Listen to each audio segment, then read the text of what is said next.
On the tree of life, human evolution began around 6 million years ago, when hominids split off from the common ancestor they shared with chimpanzees.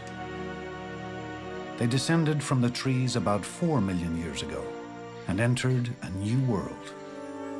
2.5 million years ago, with a modified hand, they fashioned stone tools and began to depend more and more on a diet of meat. The size of their brains increased dramatically.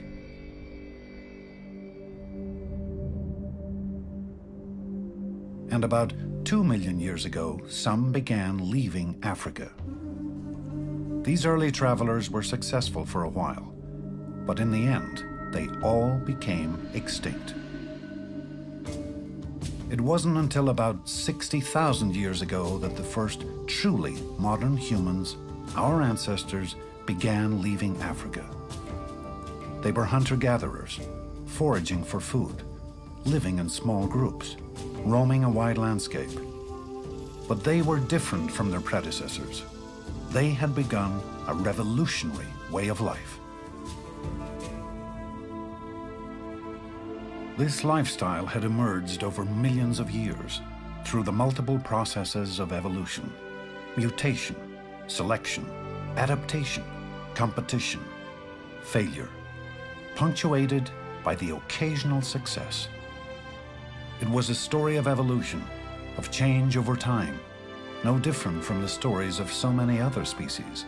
But in the end, it produced results new to the planet. It was here that these humans encountered another species of hominid, a species almost identical to them, but not quite. And it was this subtle difference that influenced who survived. We call these ancient Europeans Neanderthals. Compared to us, they were massive. Meeting face-to-face a Neanderthal would be quite an impressive experience. They had a very large body mass, some 200 pounds of muscles and bones for a male. The face is very projected forward in its middle part, with almost no cheeks and a receding chin and forehead.